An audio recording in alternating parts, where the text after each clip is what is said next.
अस्सलाम वालेकुम व्यूअर्स, कैसे हैं आप सब लोग। उम्मीद करती हूँ आप सब ठीक ठाक होंगे।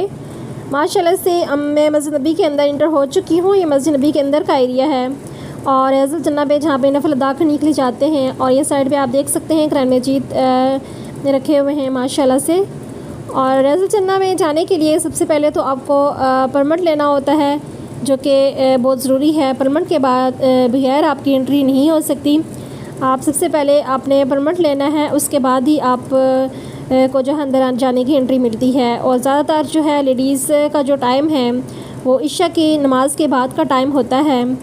और ये जैसे कि आप देख सकते हैं ये इशा की नमाज़ के बाद का टाइम है और हम सब लोग लाइन में खड़े हैं।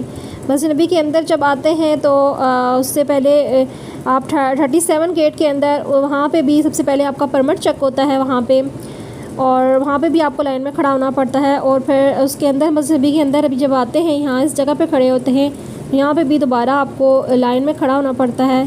फिर उसके आगे आप थोड़ा सा जाके आगे जाते हैं तो फिर आप रज़ुल जन्ना के लिए जाते हैं और फिर नफल अदा करते हैं। जैसे कि वीडियो में देख सकते हैं माशाल्लाह से ये सब लोग खड़े हैं।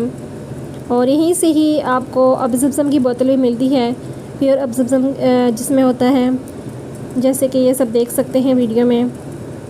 जो नहीं आ सके हैं अल्लाह उनको भी यहाँ आना नसीब करे, आमीन सुम्मा आमीन। और ये देख सकते हैं मैं रज़ुल जन्ना के अंदर आ चुकी हूँ और ये अंदर का एरिया है। यहाँ पे हम नफल अदा करेंगे माशाल्लाह से।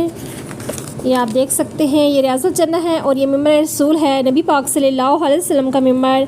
मस्जिद नबी में रज़ुल जन्ना वो जगह है जिसके बारे में नबी पाक सल्लल्लाहु अलैहि वसल्लम ने फरमाया, मेरे हुजरे और मिंबर के बीच की जो जगह है वो जन्नत के बागों में से एक बाग है और इतनी जगह को क़यामत के दिन अल्लाह उठा लेगा और जन्नत में रख देगा, इसीलिए इसको रज़ुल जन्ना कहते हैं। और ये जालियाँ जो आप देख रहे हैं ये नबी पाक सल्लल्लाहु अलैहि वसल्लम की कब्र की जालियाँ हैं। इन्हीं जालियों से लोग नबी पाक सल्लल्लाहु अलैहि वसल्लम को सलाम पेश करते हैं और इन जालियों के अंदर ही नबी पाक सल्लल्लाहु अलैहि वसल्लम की कब्र मुबारक और हज़रत अबू बकर रज़ी अल्लाह तआला अन्हु और हज़रत उमर रज़ी अल्लाह तआला अन्हु आप तीनों की कब्र एक साथ ही है। इसीलिए नबी पाक सल्लल्लाहु अलैहि वसल्लम ने फरमाया क़यामत के दिन सबसे पहले हम तीनों कब्र से निकलेंगे।